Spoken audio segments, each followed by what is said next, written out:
tetap setia, ku melayanimu. Ku tetap setia, ku melayanimu.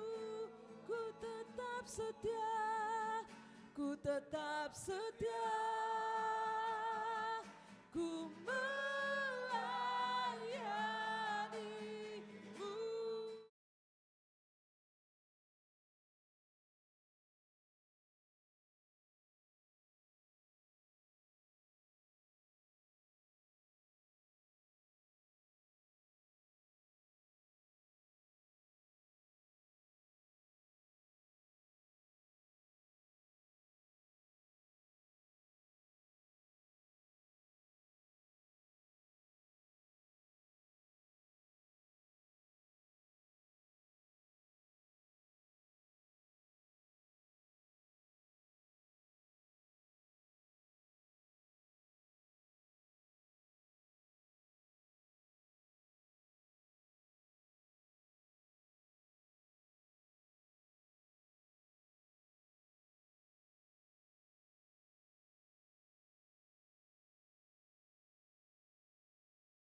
Baik, Shalom.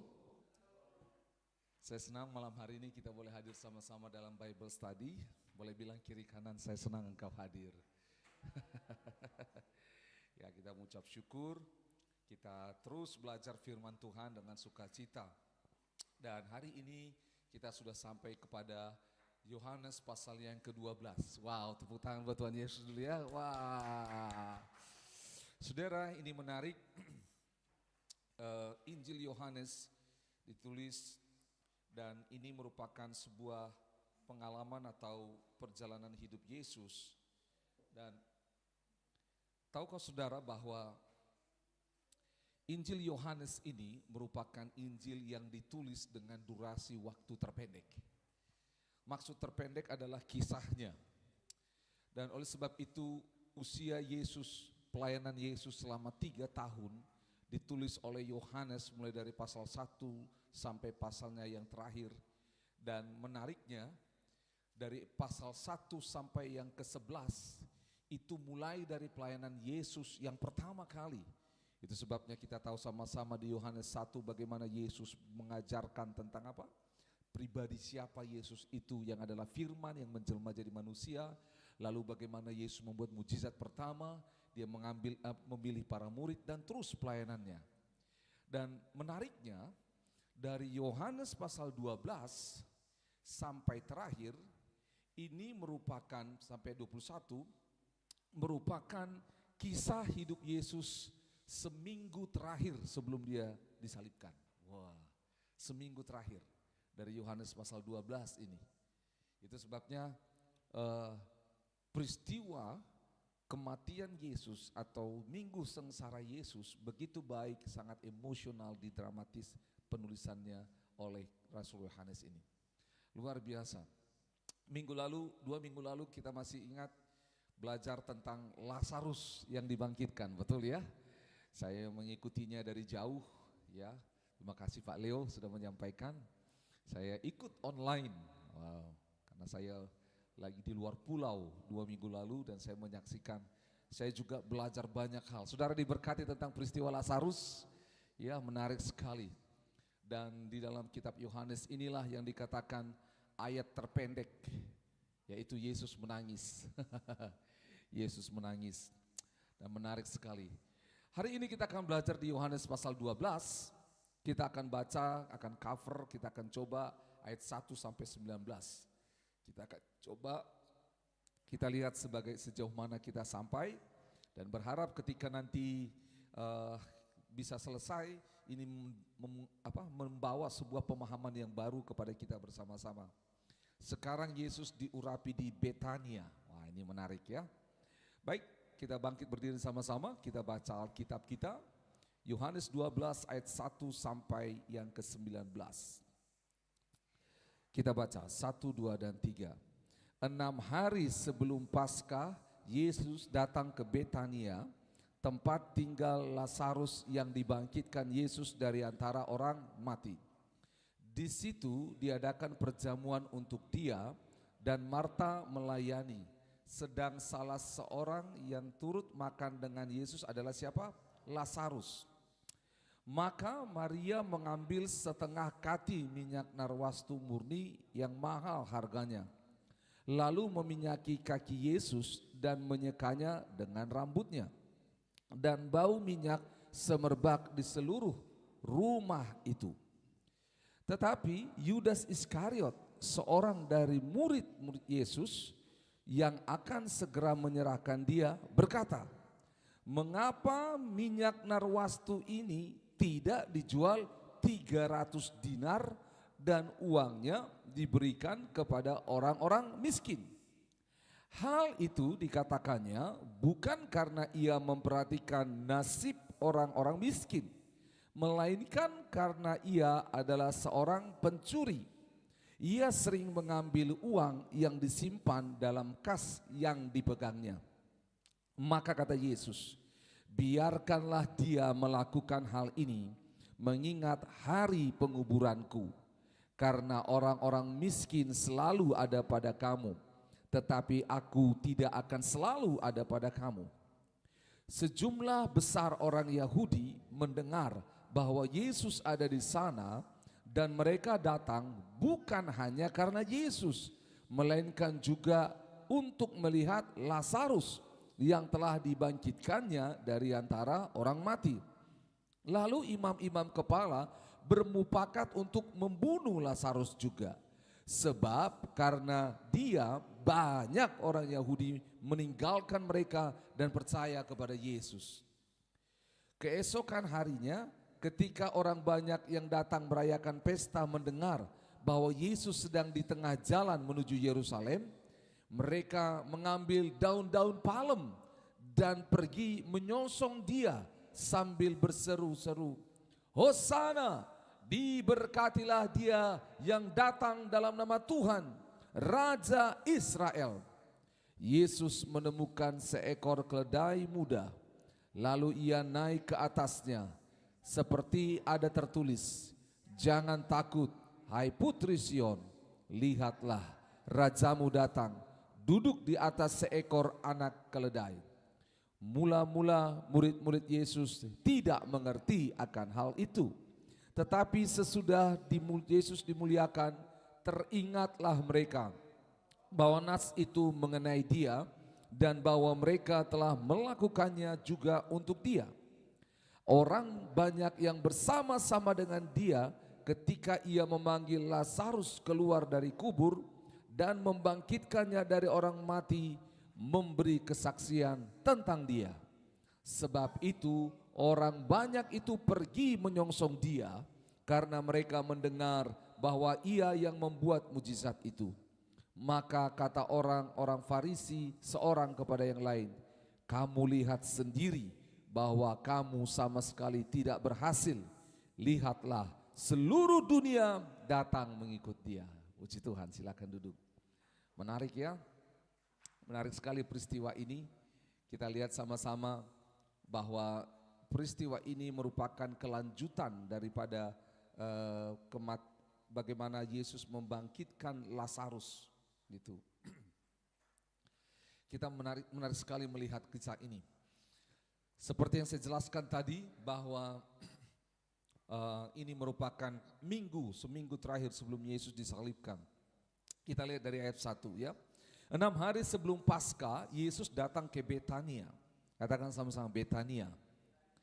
Betania itu artinya diambil dari dua suku kata. Beth itu artinya rumah. Makanya ada namanya Bethlehem. Itu artinya rumah roti. Nah, kalau Betania itu artinya rumah perjanjian. Wah, gitu loh ya. Rumah perjanjian.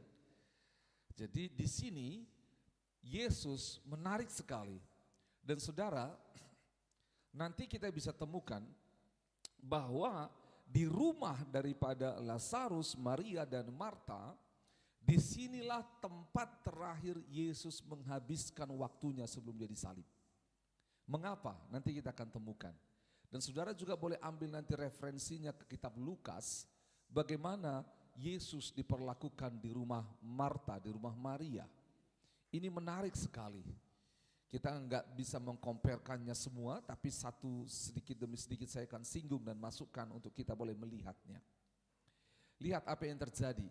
6 hari dia datang di sana, tempat tinggal Lazarus yang dibangkitkan Yesus dari antara orang mati. Jadi ini jelas, ada sebuah peristiwa yang besar yang terjadi, yaitu Yesus membangkitkan Lazarus. Saudara tahu apa yang terjadi? Kalau kita mundur sedikit, setelah Yohanes 11, di dalam Yohanes 11 setelah Yesus membangkitkan Lazarus, maka apa yang terjadi? Saudara tahu apa yang terjadi? Menarik sekali. Di ayat 45, kalau kita mundur sebentar, Yohanes 11:45, banyak di antara orang-orang Yahudi yang datang melawat Maria dan yang menyaksikan sendiri apa yang dibuat Yesus yang percaya kepadanya. Jadi banyak orang datang. Pastilah kalau terjadi orang mati bangkit, orang pasti lomba-lomba ke sana, betul? Media, wartawan, pers akan datang. Orang-orang akan datang, bahkan orang akan berpikir bahwa Lazarus ini orang sakti. Coba doakan saya, atau mungkin dia akan wawancara. Banyak orang akan bertanya, apa yang terjadi? Lihat, 46. Tetapi ada yang pergi kepada orang-orang Farisi dan menceritakan kepada mereka apa yang telah dibuat Yesus.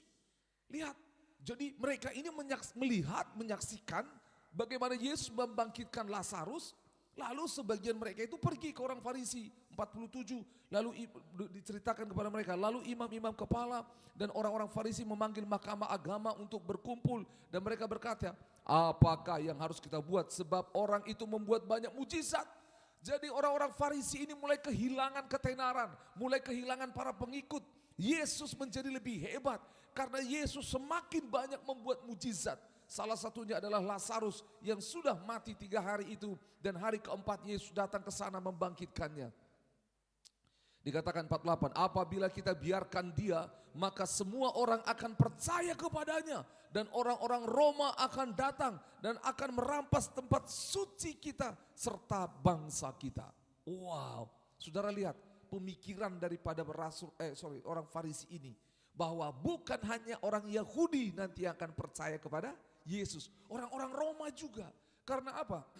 Mereka punya jenderal, mereka punya kaisar, tidak bisa membangkitkan orang mati. Bahkan mereka mengirim orang untuk mati di medan peperangan. Yesus mengembalikan nyawa, peperangan mengambil nyawa.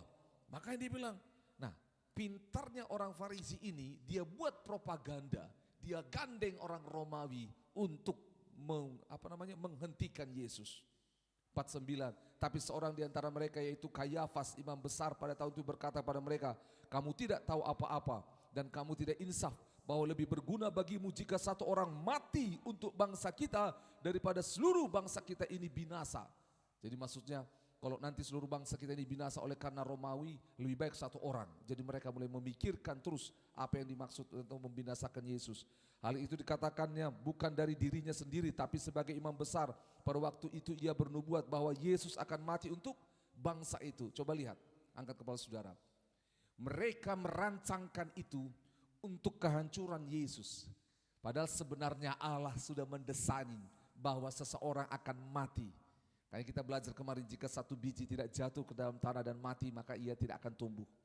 Jadi lihat, orang mereka-reka kejahatan, Allah sebenarnya sebelum semua itu terjadi sudah rancang itu menjadi sebuah kemuliaan, kebaikan, penggenapan kedatangan Yesus.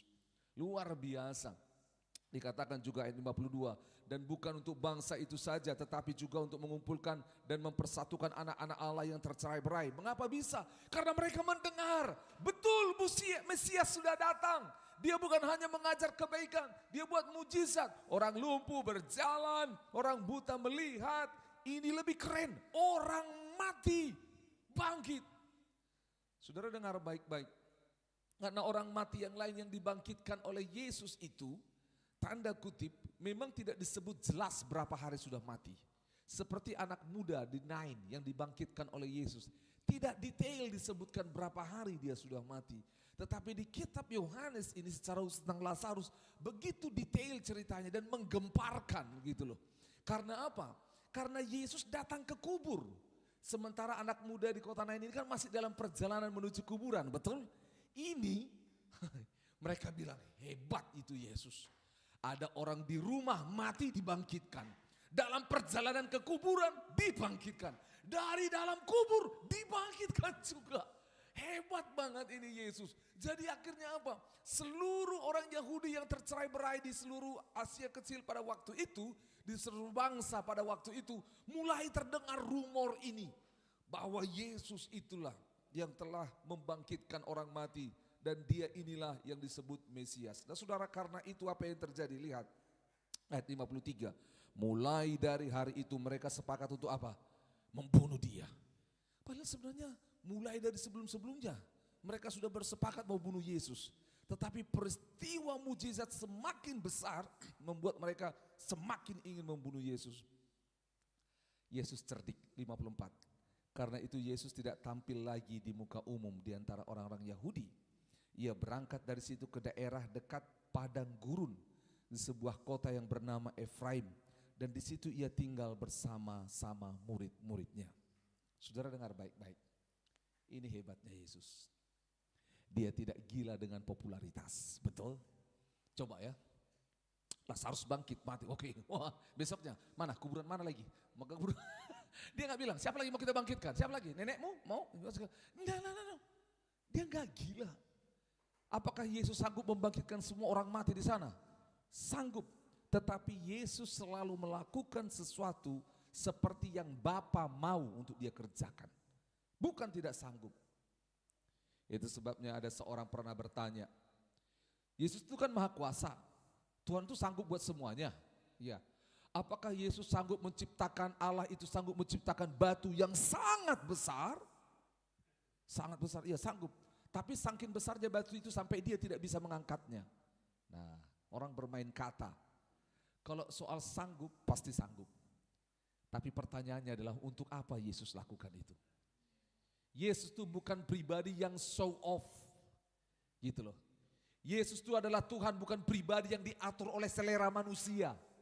Jadi orang-orang yang bertanya tentang ketuhanan Yesus di luar sana, kalau Tuhanmu ini dan segala macam, dengar baik-baik. Terlalu naif Tuhan mau melayani semua permintaan picisan manusia hanya untuk otak yang dangkal, yang meminta tanda supaya mereka percaya. Berulang kali di Alkitab banyak orang bertanya tentang ketuhanan Yesus. Dan Yesus berkata, ada tanda bagimu, ada tanda bagimu. Mereka mau tanda sesuatu yang spektakuler sesuai dengan ukuran mereka. Sehingga mereka bisa menjengkal Yesus yang adalah Tuhan. Tidak. Jangan salah melihat kitab suci. Oleh sebab itu kita lihat sama-sama, Yesus tidak gila popularitas. Dan dia pergi ke tepi di sebuah kota namanya Efraim, di tepi padang gurun. Dan menariknya dia ambil di sana waktu bersama dengan siapa? Murid-muridnya. Ini keren. Dia enggak ambil waktu dengan 5.000 orang yang pernah dia kasih makan. Dia enggak ambil waktu dengan 10 orang yang sakit kusta yang sembuh. Dia tidak ambil waktu dengan perwira di Kapernaum. Dia tidak ambil waktu bahkan dengan ayah ibunya. Dia ambil waktu dengan murid-muridnya. Karena apa? Seperti tema gereja kita tahun ini, benar-benar murid Kristus. Murid adalah perpanjangan atau penangkap visi hati daripada Yesus untuk terus melanjutkannya. Itu sebabnya berharga sekali para murid itu bagi Yesus. 55 pada waktu itu hari raya Paskah orang Yahudi sudah dekat dan banyak orang dari negeri itu berangkat ke Yerusalem untuk menyucikan diri sebelum Paskah itu. Dan lihat, Yesus tetap merayakannya. Dia pergi, ya lihat 56 mereka mencari Yesus dan sambil berdiri di dalam bait Allah mereka berkata seorang kepada yang lain, bagaimana pendapatmu? Akan datang jugakah ia ke pesta? Oh, orang-orang itu yang melihat peristiwa spektakuler yang Yesus kerjakan. Mereka tahu bahwa Yesus itu sering ada di bait suci. Mereka pergi bondong-bondong lari ke bait suci. Langsung duduk paling depan. Siapa tahu Yesus paling yang datang ngajar. Gitu loh ya. Itu. Dan mereka bertanya, kira-kira dia datang gak ya? Datang ya. 57. Sementara itu imam-imam kepala dan orang-orang Farisi telah memberikan perintah supaya setiap orang yang tahu di mana dia berada memberitahukannya agar mereka dapat apa? Menangkap dia. Coba lihat. Ada orang yang mencari Yesus untuk belajar daripada Yesus. Ada orang yang mencari Yesus karena haus dan lapar akan kebenaran. Ada orang yang mencari Yesus karena rindu untuk mengikuti Yesus.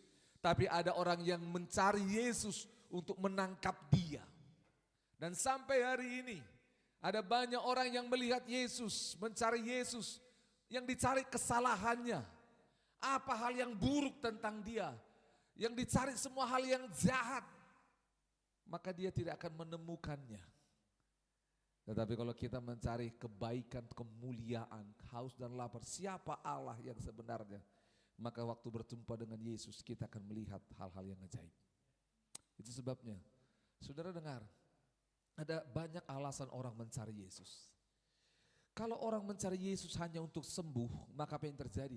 Ketika dia sembuh, dia tidak akan bersama dengan Yesus lagi. Ada orang cari Yesus untuk uang, makanya kalau kita sudah dapat harta, dia nggak bersama dengan Yesus lagi. Ada cari Yesus untuk mujizat, waktu dia dapat mujizat, akhirnya dia tidak bersama dengan Yesus lagi. Tapi ada orang-orang yang mencari Yesus karena mau mengikuti Yesus, mau hidup seperti Yesus, maka dia akan terus bersama Yesus sampai selama-lamanya. Amin. Itu sebabnya kita mau yang mana? Nah, itulah background di dalam Yohanes pasal 12 ini. Karena hari raya Paskah sudah datang, Yesus bilang sama murid-muridnya, yuk kita ke Yerusalem. Dia ajaklah murid-muridnya. Yerusalem, kalau ada petanya saudara, ini Yerusalem, itu ada bait suci, Lalu di sebelahnya bait suci itu menarik sekali. Dekat dari situ itu ada taman Getsemani di mana Yesus nanti akan berdoa. Dan dekat situ juga Betania yang namanya rumah daripada Lazarus ini. Jadi Yesus di dalam di dalam 1 minggu ini yang dikerjakan dia adalah di bait suci, di Betania, sampai akhirnya di taman Getsemani itu. Itu yang dikerjakannya. Yuk kita lanjut lagi. Di Yohanes pasal 12 di ayat 2 dikatakan, di situ diadakan perjamuan untuk dia. Untuk siapa? Untuk Yesus. Dan Marta melayani. Katakan, Marta melayani. Sekali lagi, Marta melayani. Memang ini bahasa kasihnya Marta. Saudara tahu kenapa Yesus suka di rumah mereka? Karena Yesus dilayani tubuh, jiwa, dan rohnya. Benar. Mengapa demikian? Secara tubuh ada Marta yang melayani Yesus. Makan minumnya aman. Penginapannya oke, gitu loh. Jadwal makan, minum, smokol, semua teratur gitu loh. Itu Marta. Gitu loh. Namun ada juga Lazarus yang tanda kutip itu sangat dekat dengan hati jiwa daripada Yesus. Makanya dikatakan di Yohanes pasal yang ke-11, Yesus nangis ketika Lazarus. Dikatakan masgulah hatinya, sedih hatinya. Jadi Lazarus itu seorang yang berkenan di hatinya, menyenangkan jiwanya. Dan jangan lupa ada seorang Maria di sana yang melayani Yesus dengan penyembahannya. Yang duduk di bawah kaki siapa? Yesus. Dan saudara dengar baik-baik. Kita nggak bisa bandingkan Maria, Marta, dan Lazarus, tidak bisa. Tetapi kita tahu bahwa semua ini penting. Itu sebabnya Yesus ada di sana. Dan gereja dalam pelayanan Maria dan Marta dibutuhkan, gitu loh. Yang tidak baik adalah ketika seperti Marta komplain kepada Maria. Atau kalau bisa jadi lagi tambahannya, Maria komplain tentang Marta. Atau Lazarus dan semuanya. No. Kita lakukan sesuai dengan panggilan kita. Bekerja, melayani seperti Marta, tetapi hatinya menyembah Tuhan. Gitu loh ya. Ayat 2, di situ diadakan perjamuan untuk dia dan Marta melayani. Sedang salah seorang yang turut makan dengan Yesus adalah Lazarus. Makan sama-sama, yuk makan yuk. Ya, gimana waktu dikubur 3 hari? Rasanya tidak makan. Mungkin mereka akan ngobrol di meja itu ya. Saudara bayangkan itu ya, woi, saya membayangkan, kan murid-murid ikut ya, wih, pasti murid-murid lebih bertanya, udah sesi tanya jawab belum? Boleh gak nanya, pasti dia gimana rasanya gitu loh ya, sambil makan gitu loh. Nah ayat 3, maka Maria mengambil setengah kati minyak narwastu murni. Nah ini lihat, bentuk pelayanan daripada siapa? Maria. Ini beda. Kalau tadi di kitab Lukas itu dia duduk di kaki Yesus dan menyembah, sekarang di dalam Yohanes pasal yang ke-12 ini itu dikatakan Maria datang mengambil setengah kati minyak narwastu murni yang mahal harganya. Oke, sebentar dulu. Memang ini menjadi sebuah menjadi sebuah pembelajaran. Maksudnya begini. Di dalam Alkitab ada bisa jadi dikatakan 3 peristiwa. Matius mencatat, Markus mencatat, Lukas mencatat, dan Yohanes secara khusus ini yang dicatat. Yaitu tentang perempuan yang meminyaki Yesus. Tetapi ini tanda kutip satu dengan yang lain, apakah ini peristiwa yang sama? Nah, menurut saya ini bukan peristiwa yang sama. Karena Maria yang pertama, yaitu yang di kitab Matius waktu kita baca, di rumah Simon orang apa? Kusta, Simon si Kusta. Dan perempuan ini adalah perempuan apa? Berdosa. Dia meminyaki kaki Yesus untuk pengampunan dosa. Nah gitu loh. Beda. Sementara ini di rumahnya siapa? Maria, Marta, dan Lazarus. Dan dia meminyaki yang namanya kaki Yesus itu bukan karena pengampunan dosa, tetapi seperti yang Yesus katakan untuk kematiannya. Jadi beda kisahnya. Lokasinya beda, perempuannya beda, dan juga tujuannya beda. Boleh jadi yang di kitab Matius itu banyak orang mereferensikannya bahwa itu adalah Maria Magdalena, Maria Magdala. Karena memang lokasinya berdekatan dengan rumah si Simon orang kusta itu. Ya, oke. Kita lanjut supaya saudara nggak bingung. Oh, itu samakah? Samakah? Itu beda. Oke ya. Kita lanjut dulu. Oke. Dikatakan di sana Maria mengambil setengah kati minyak narwastu murni yang mahal harganya. Lalu meminyaki kaki Yesus dan menyekanya dengan rambutnya dan bau minyak semerbak di seluruh rumah itu. Oke, sebentar, perlahan-lahan. Saudara, minyak narwastu itu mahal sekali karena narwastu itu tidak diproduksi di daerah itu. Narwastu itu diimpor dari India, gitu loh. Di daerah, tidak ada di daerah itu. Dan kalau saudara lihat, maka apa yang terjadi? Yang namanya minyak ini saking mahalnya, kita lihat ke harganya dulu. Ayat yang ke mana? Ayat yang kelima. Mengapa minyak narwastu ini tidak dijual 300 dinar dan uangnya diberikan kepada orang-orang miskin? Jadi harganya berapa? 300 dinar. Saudara, 300 dinar, mengapa sampai ini mahal? Karena harganya 300 dinar. 1 dinar, beda hari ini 1 dinar di kurs rupiah kita dengan pada zaman itu. Pada zaman itu 1 dinar adalah upah seorang pekerja selama 1 hari. Jadi saudara bayangkan 300 dinar seakan-akan itu seperti upah kerja selama berapa? 300 hari, hampir setahun. Karena libur 1, betul? Bayangkan. Jadi ada sesuatu barang, contoh ini minyak narwastu, harganya tabungan setahun, kerja nggak makan untuk beli ini. Bayangkan, pastilah. Itu gambarannya. Saudara, pada zaman itu, orang-orang yang memiliki minyak narwastu adalah orang yang kaya. Mengapa? Ya karena harganya mahal. Dan yang kedua, biasanya pada zaman itu minyak narwastu itu akan digunakan untuk hal-hal yang sangat penting. Sangat penting. Sangat penting, saudara. Sangat penting. Itu loh. Ada sebagian orang berkata seringkali minyak narwastu itu digunakan untuk apa? Ya persembahan untuk raja.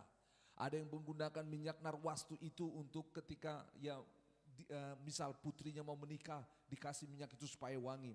Atau ketika dia sendiri meninggal, itu kebanyakan. Waktu dia meninggal kan dirempah-rempah. Dia minta minyak itu dituang bagi dia. Gitu loh. Supaya wangi semerbak. Itu yang terjadi. Karena pada zaman itu belum ada seperti teknologi hari ini. Nah gitu loh. Nah jadi pertama minyak itu sangat mahal. Dan dikatakan ini menarik, minyak narwastu murni. Karena ada yang tidak murni, saking mahalnya ada campurannya. Begitu loh ya. Saudara, ini menarik. Mengapa sampai dikatakan narwastu murni? Karena sekali lagi begitu mahal sehingga orang suka memalsukannya. Dipalsukan. Waktu saya belajar ini, saya ditegur oleh Tuhan. Bisa jadi sesuatu yang mahal kita berikan kepada Tuhan, tapi tidak murni, palsu. Paham maksudnya? Ada banyak orang sanggup memberi dari kelebihannya, dan itu menjadi seperti sebuah kepalsuan. Gak apa-apa, gak apa-apa. Gitu loh. Saya ditegur oleh Tuhan dengan hal ini. Murnikah persembahanmu? Pertama yang terbaik, katakan yang terbaik. Yang kedua yang murni. Kadang-kadang pertama hati kita gak murni memberi kepada Tuhan. Kadang-kadang kita mau take and give, aku kasih sekian kepada Tuhan, Tuhan kasih berapa sama saya. Itu gak murni. Itu gak murni. nanti Pak Pendeta, kalau saya punya 2 rumah, 1 rumah akan saya kasih untuk Tuhan, 1 lagi untuk saya. Gitu. Kita doakan Pak Pendeta. Lalu ditanya, kalau 1 rumah mau kasih untuk Tuhan enggak? Jadi ketika aman bagi dia, baru dia kasih untuk Tuhan. Itu tidak murni. Sama seperti orang muda yang kaya yang mengikuti Yesus itu, betul? Apa kata Yesus? Dia bilang, aku sudah lakukan semuanya. Yesus bilang apa? Juallah hartamu, bagikan kepada orang yang punya. Saudara, tidak dikatakan selanjutnya, tetapi jelas dikatakan anak muda itu menjadi apa? Sedih. Itu yang pertama, dia sedih dan meninggalkan Yesus, gak pernah datang lagi. Mengapa? Sekali lagi, dari situ kita belajar karena harta itu sedang mengikat dia. Persembahan yang murni adalah pertama tadi persembahan yang mahal yang kita tahu tidak mudah mendapatkannya. Yang kedua, murni, sesuatu yang lahir dari hati kita dengan tulus kepada Tuhan. Gitu loh. Kalau saya mau cerita pada saudara-saudara, waktu saya pertama kali mendalami ayat ini, saya ingat ketika saya harus menutup ijazah saya dan saya melayani Tuhan. Itu salah satu persembahan saya. Ketika banyak orang berkata seperti itu pemborosan, tapi pada hari itu ayat ini mendorong saya mengerjakannya. Yang pertama, setengah kati minyak narwastu murni yang mahal harganya.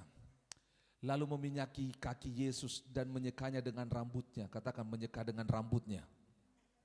Saudara tahu apa yang terjadi? Pada saat itu dilarang seorang perempuan untuk melepas ikatan rambutnya. Bahkan tanda kutip dilarang seorang perempuan menunjukkan rambutnya. Itu sebabnya orang-orang Yahudi yang mengikuti Allah pada waktu itu, mereka lah orang-orang pertama yang pakai penutup kepala. Jadi bukan yang lain. Jadi yang pertama kali memakai penutup kepala mereka, bukan yang lain sana. Gitu loh. Dan pada waktu itu bila seorang wanita membuka yang namanya penutup kepalanya, pada zaman itu wanita ini hanya dikenal 2. Yang pertama, dia stres, gila. Dan yang kedua, dia adalah seorang perempuan yang tidak baik. Dia seorang pelacur. Dia lepas rambutnya. Dan saudara tahu apa yang terjadi, ini yang dilakukannya. Kita tahu bahwa Maria ini bukan gila. Kita tahu dia bukan perempuan pelacur atau perempuan yang tidak baik. Berarti dia tidak ada di dalam budaya itu. So, mengapa dia harus menyeka Yesus, kaki Yesus dengan rambutnya? Pertama, kita tahu sama-sama, rambut adalah mahkota dari seorang manusia atau seorang gadis, seorang perempuan. Rambut adalah mahkota. Dan dia seka kepada kaki Yesus yang paling bawah. Apa yang ditunjukkan oleh Maria di sini yaitu humble, kerendahan hati. Dia berkata, I'm nothing, aku gak ada apa-apanya. Ini mahkotaku Yesus dan aku basuh kakimu. Artinya apa? Yang termulia di hidupku itu tidak sebanding dengan yang paling rendah dalam hidupmu ya Tuhan. Itu penghormatan tertinggi. Itu penyembahan tertinggi. Itu penghargaan tertinggi yang bisa dilihat, disampaikan dengan rasa kasih. Karena Maria tahu siapa dia dan dia tahu siapa Yesus yang dia sembah.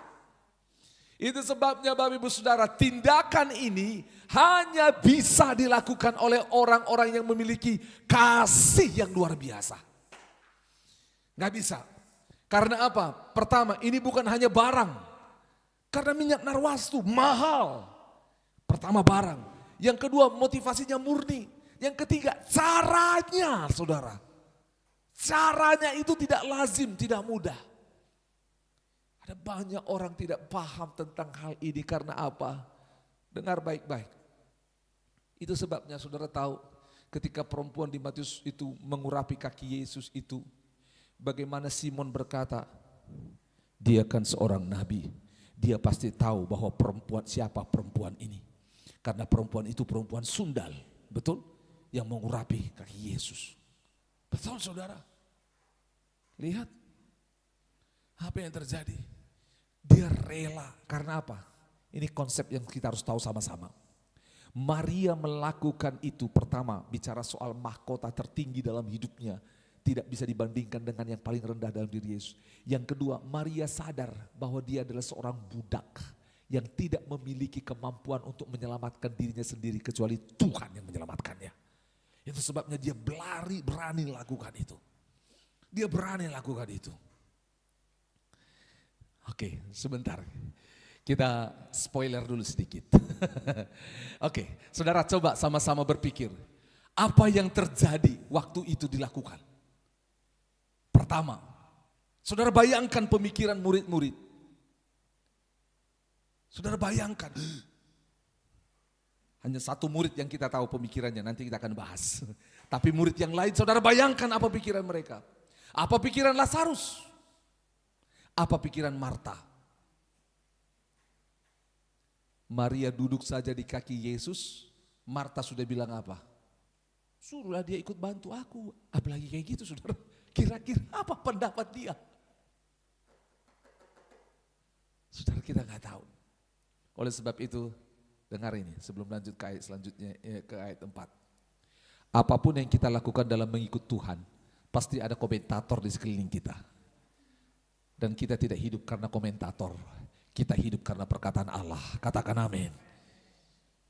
Saudara lanjut ayat yang keempat. Dampak dari itu dikatakan, dan bau minyak semerbak di seluruh rumah itu. Saudara dengar baik-baik. So, penyembahan yang mahal, yang murni, penyembahan dengan segenap kasih, segenap cinta akan menimbulkan keharuman yang semerbak. Itu sebabnya saudara dengar baik-baik. Pelayanan hidup kita yang murni, persembahan hidup kita kepada Tuhan, itu akan menjadi harum yang tanda kutip tidak bisa dihentikan oleh orang lain ketika dilakukan dengan unsur kasih yang tinggi kepada Allah. Karena dengar, ada nggak orang lain yang bisa melakukan membeli minyak dan menuangkan di kaki Yesus? Ada. Tetapi berapa orang yang mau menyeka kaki Yesus dengan rambutnya? Berapa orang? Gitu loh. Makanya lihat komentator-komentator yang ada di sekeliling kita. Secara khusus kita lihat ini ayat 4. Tetapi Yudas Iskariot, seorang murid-murid Yesus yang akan segera menyerahkan dia berkata, mengapa minyak narwastu ini tidak dijual 300 dinar dan uangnya diberikan kepada orang-orang miskin? Komentator. Di mana-mana komentator lebih hebat dari pemain, betul? Dan dengar baik-baik saudara, jujur. Kadang-kadang kita bisa emosi dengan komen orang-orang di sekeliling kita. Kita bisa emosi dengan pendapat orang-orang di sekeliling kita yang sembarang saja ngomong. Pokoknya pendapat itu dia sampaikan untuk dia, untuk kehebatan dia, kemuliaan dia, untuk keuntungan bagi dia. Sebenarnya dia tidak sedang mengomentari kejadian itu, tetapi untuk dia sedang mencari celah. Itu sebabnya jangan pernah terpengaruh dengan kritik-kritik yang tanda kutip yang bisa menghancurkan iman saudara. Yesus dengan jelas menjawab. Yohanes menggambarkan ini, nanti Yesus jawabannya, dia ngomong seperti ini. Hal itu dikatakannya bukan karena ia memperhatikan nasib orang-orang miskin, melainkan karena ia adalah seorang apa? Pencuri. Ia sering mengambil uang yang disimpan dalam kas yang dipegangnya. Oke, saya mau jelaskan dua dari sini. Dengar baik-baik, ini dalam. Dengar baik-baik. Hati-hati dengan pencuri penyembahanmu. Ada hal-hal yang bisa mencuri penyembahan kita. Pertama, kalau kita nggak memberikan totalitas yang terbaik, berarti sedang dicuri. Yang kedua, kemurnian, berarti kita sedang dicuri penyembahannya. Yang ketiga, kalau kita melakukan tidak dengan cara Tuhan, maka penyembahan kita sedang dicuri oleh iblis. Itu sebabnya dengar baik-baik. Waktu saya dapatkan ini Tuhan, kita mau habisin pencuri-pencuri penyembahan itu dari hidup kita. Katakan amin. Gak bisa lagi pencuri-pencuri penyembahan yang menghasilkan, dengar baik-baik. Kalau penyembahan kita dicuri, maka yang muncul adalah bau busuk. Makanya kita ketemu orang Kristen dikatakan, katanya Kristen tapi hidupnya bobrok, hidupnya jelek. Itu orang-orang yang penyembahannya dicuri oleh si jahat. Sehingga bau hidupnya, bau dosa yang muncul. Bukan bau korban penyembahan itu. Dengar baik-baik.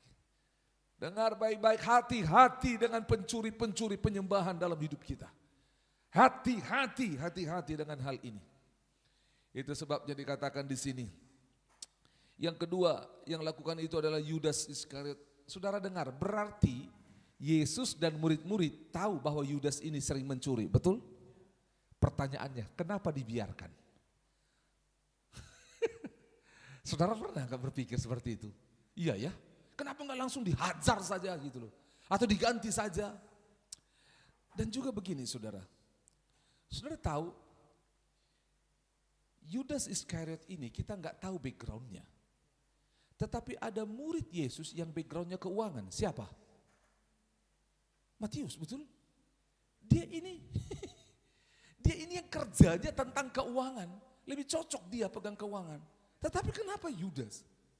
Lalu ketika dia diketahui mencuri.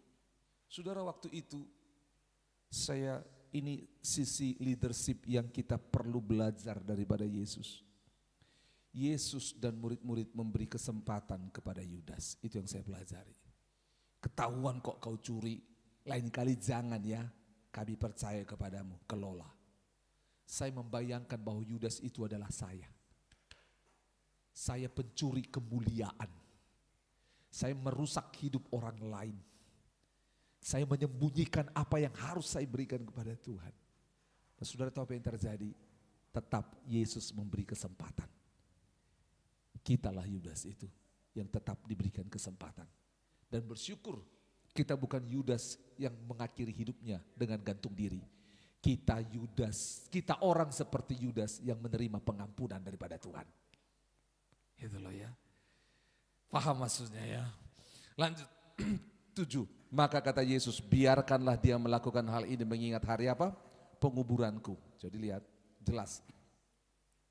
Saudara, ini menarik. Hari penguburan. Hari penguburan, wow.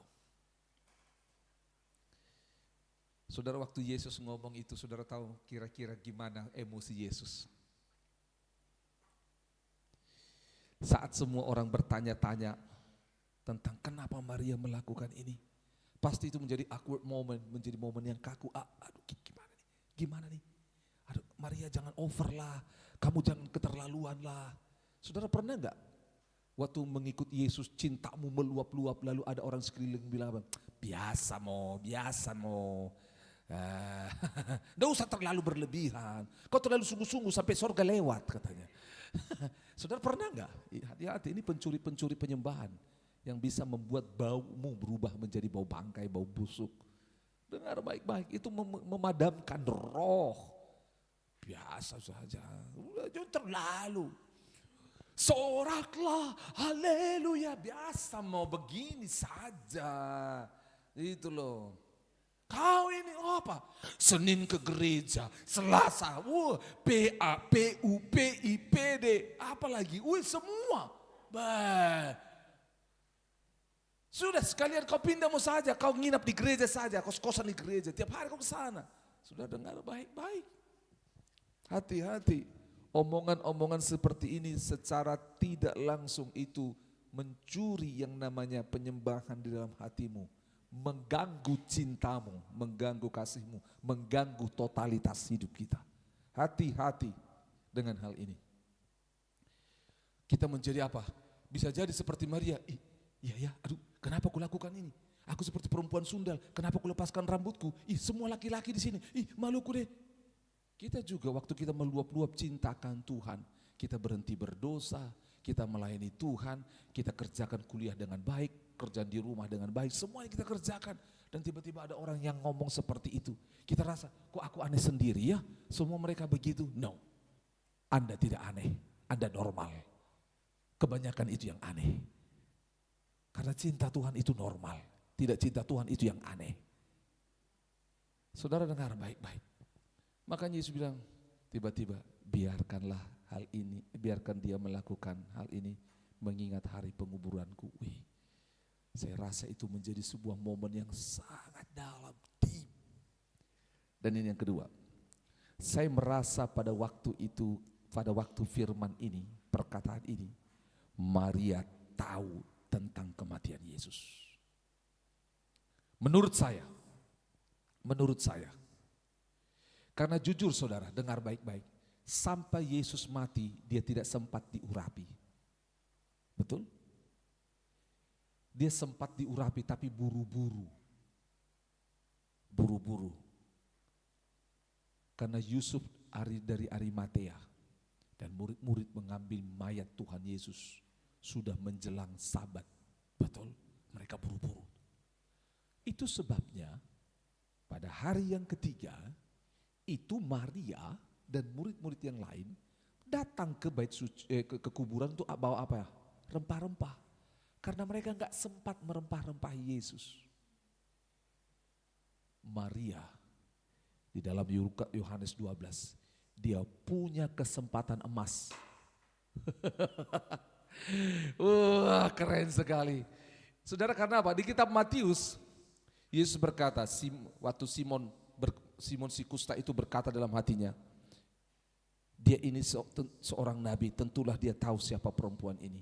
Tiba-tiba Yesus berkata kepada Simon, Simon, sejak aku datang ke rumah ini, engkau tidak memberikan air untuk membasuh kakiku, dan engkau tidak memberikan minyak untuk mengurapi kepalaku. Tetapi perempuan ini sejak dia datang, dia tidak berhenti menangis dan menyeka kakiku dengan air matanya. Dengar baik-baik. Jadi dengar baik-baik, sebenarnya Yesus itu sudah membuat sebuah track. Dia akan mati di kayu salib. Mayatnya tidak sempat diurapi, dan kalaupun diurapi buru-buru, nanti kita akan bahas. Saudara akan lihat bagaimana mayat Yesus diurapi oleh Yusuf Arimatea yang meminjamkan kubur itu kepada mereka. Kita lihat sama-sama nanti hari penguburan, dan itu menjadi sebuah momen menarik. Dan tiba-tiba Yesus berkata, karena orang-orang miskin selalu ada pada kamu, tetapi aku tidak akan selalu ada pada kamu. Oke, berhenti sebentar. Ini perkataan yang menghantam social gospel. Karena apa? Ada banyak orang gini ngomong seperti ini. Sudah, kau terlalu banyak melayani Tuhan. Banyak orang miskin di luar sana. Saudara dengar baik-baik. Bukan berarti orang miskin tidak dilayani. Tapi Tuhan dilayani lebih daripada orang miskin. Artinya apa? Kan bisa kok melayani Tuhan melalui orang miskin? Iya bisa. Tapi jangan sampai pelayanan kepada orang miskin, orang berkekurangan menggantikan Tuhan dalam hidup kita. Karena saya ketemu orang, dia Kristen, dia gak mau ke gereja lagi. Benar nih, dia gak mau ke gereja, dia sangat aktif dengan kegiatan sosial. Lalu kami ngomong, kenapa dia ngomong seperti ini? Maaf, di gereja orang penuh kepalsuan. Kenapa penuh kepalsuan? Katanya mengasihi tapi tidak menunjukkan. Lebih baik saya tinggalkan gereja dan saya akhirnya apa? Nih berbagi dengan orang seperti ini. Nah ini ekstrim yang salah. Jadi saya bilang sama dia, tidak semua. Kalau Anda dipanggil Tuhan memiliki hati belas kasihan untuk orang berkekurangan seperti ini, bagus. Tapi jangan menghakimi orang di gereja. Dan Anda butuh komunitas. Kalau Anda lakukan ini memberi dengan kebencian kepada hal yang sana, dengar baik-baik. Itu sebabnya Yesus punya kasih, dia punya keadilan. Jadi gak bisa, makanya Yesus bilang apa? Yang satu harus dilakukan, yang lain juga harus dilakukan. Saudara dengar baik-baik, ada banyak orang seperti itu. Ya Pak, tapi gereja seperti ini, benar. Kalau gereja salah, kenapa kita gak ada di sana untuk menyuarakan supaya bertobat, supaya berubah? Karena Anda melihat gereja salah. Itulah. Justru kita harus berani tegur. Saya sudah tegur Pak, tapi belum berubah. Ya tunggu, mungkin ada cara lain. Jadi paham maksudnya Yohanes pasal ini. Lanjut sedikit lagi. 9, sejumlah besar orang Yahudi mendengar bahwa Yesus ada di sana dan mereka datang bukan hanya karena Yesus, melainkan juga untuk melihat siapa? Lazarus yang telah dibangkitkannya dari antara orang mati. Jadi lihat, orang datang pertama karena Yesus, yang kedua karena siapa? Lazarus. Dengar baik-baik, artinya begini, kalau saudara dan saya mengalami Tuhan, maka orang akan datang kepada Tuhan Pertama-tama karena kerinduan mengalami Tuhan, tapi yang kedua juga karena apa? Dia lihat perubahan hidup kita. Itu sebabnya kita harus mengalami Tuhan. Katakan mengalami Tuhan. Hidup yang mati secara rohani, hidup bangkit secara rohani. Dan akhirnya apa? Itu memberikan power pengaruh pada orang lain. 10. Lalu imam-imam kepala bermufakat untuk membunuh siapa? Lazarus juga. Tadi di ayat Yohanes 11 mereka bermufakat untuk membunuh siapa? Yesus. Dengar baik-baik. Kira-kira kalau ini film, dia akan ngomong gini. Ini kan imam-imam kepala. Imam-imam kepala bilang, kita bunuh Lazarus. Ya, kita bunuh.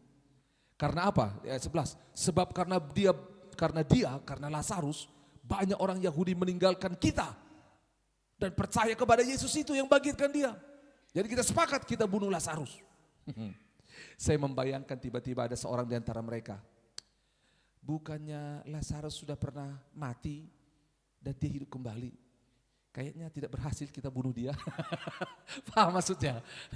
Harus pikirkan cara lain. Karena apa? Karena kalau dia dibunuh, dibangkitkan lagi gimana? Makin heboh. Betul tidak? Jadi saudara bayangkan ide kreatif itu. Jadi salah tuh, jadi jangan gitu loh. Oke, kita tinggalkan drama itu. Kita lanjut. 12. Keesokan harinya ketika orang banyak yang datang merayakan pesta mendengar bahwa Yesus sedang di tengah jalan menuju apa? Yerusalem. Dia dari mana tadi? Dari Efraim, dia ke Yerusalem. Dia datang.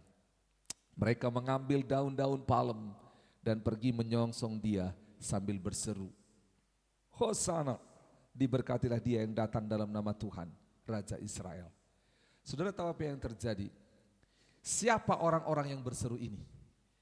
Karena kita tahu tadi, itu Paskah. Semua orang kumpul di Yerusalem. Betul, orang-orang Yahudi. Dan di antara mereka itu ada rumor tentang Yesus. Betul?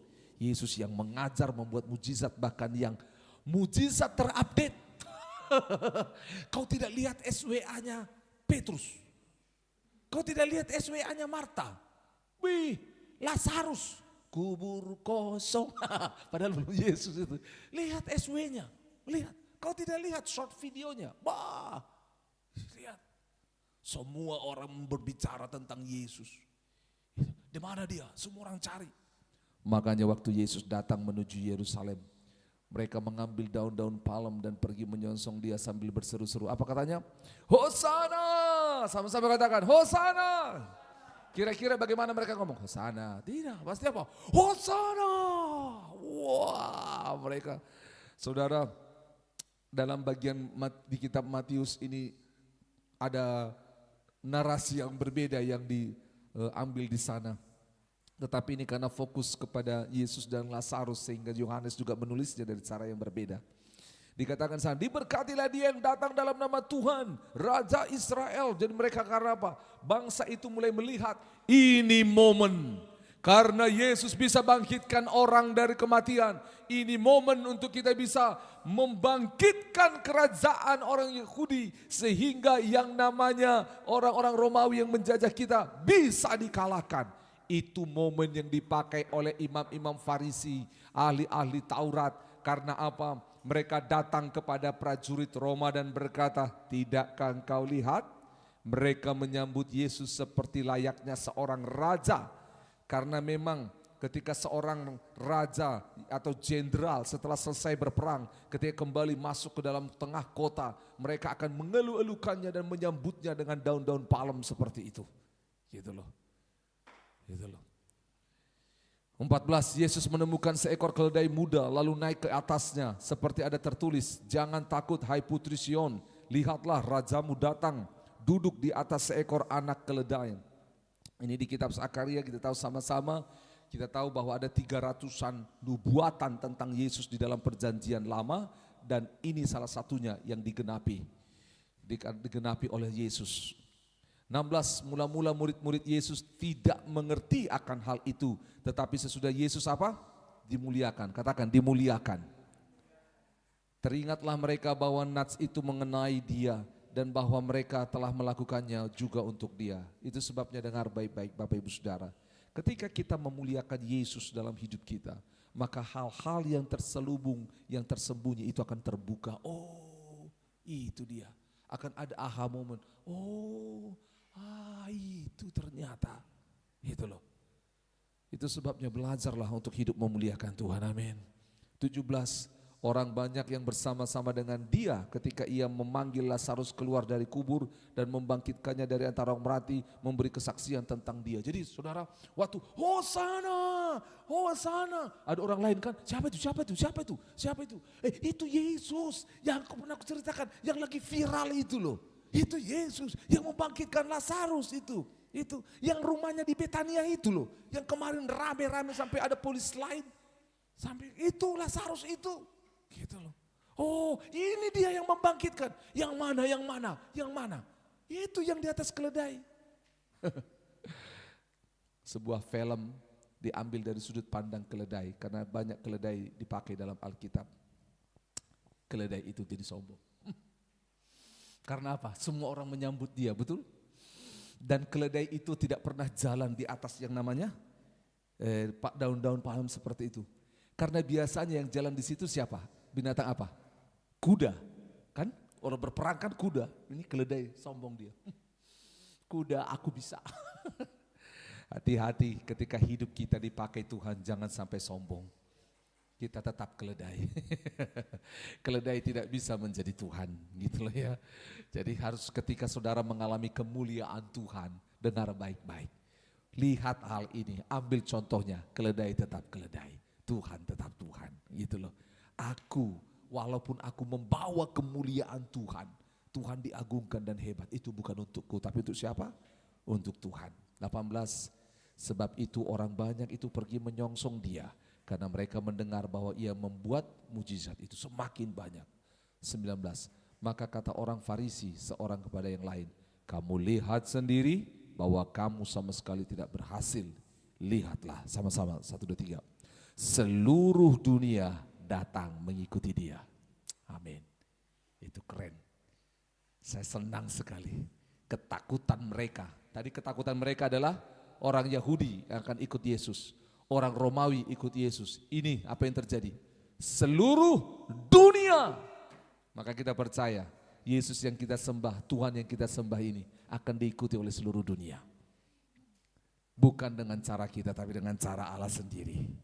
Dengar baik-baik, Allah yang mendesain semuanya. Allah sanggup.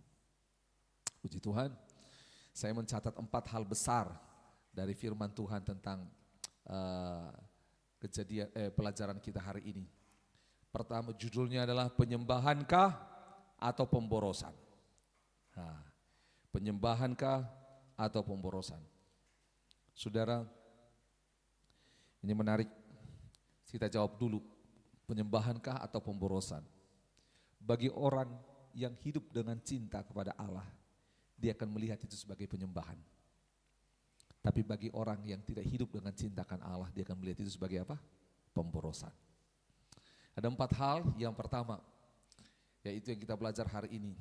Pertama, Yesus meluangkan waktu terbaiknya dengan orang-orang yang hidup dengan dia. Saudara, dengan siapa engkau meluangkan waktumu, itu menunjukkan kualitas hidupmu. Yesus meluangkan waktunya dengan siapa? Pertama, yang giat melayani seperti Marta.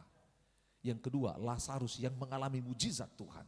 Yang ketiga, Maria dengan penyembahan yang luar biasa. Dan yang keempat, yaitu dengan murid-muridnya. Orang yang mengerti, ikut melayani, bekerja bersama dengan Yesus dan melanjutkan pelayanan. Dengan siapa saudara menghabiskan waktu dalam hidupmu, itu menunjukkan siapa engkau. Hati-hati dengan menggunakan waktu hidup kita. Yang kedua, bicara soal penyembahan. Saudara, penyembahan ada 3 level di sini saya katakan tadi. Yang pertama mahal, yang kedua murni, yang ketiga itu dengan cara yang ekstravagan, cara yang luar biasa. Mahal, murni, dan cara yang luar biasa. Itu sebabnya mahal di sini, mahal satu orang dengan yang lain itu beda. Bisa saja mahal buat saudara, bagi yang lain tidak mahal, betul? Tapi apa yang terjadi? Mahal itu artinya apa? Sesuatu yang tanda kutip berharga dalam diri kita. Ikutilah Tuhan, beranilah untuk mengikut Tuhan. Penyembahan kita lahir dari 3 hal ini.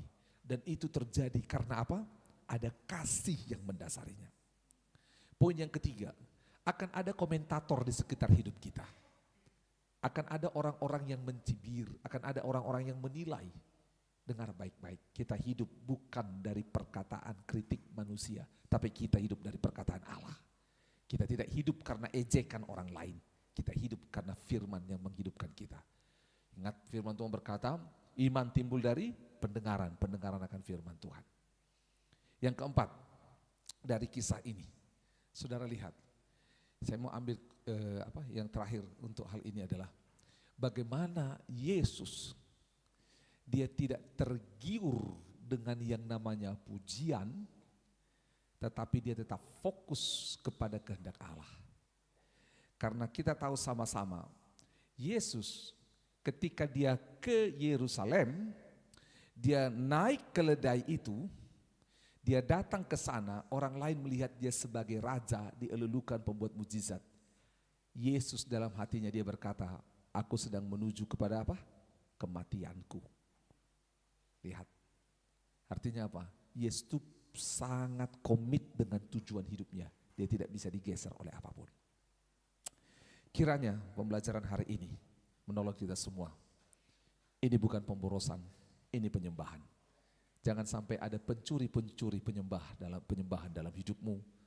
Tetapi pertahankan penyembahan yang mahal, berharga, murni, dan ekstravagan.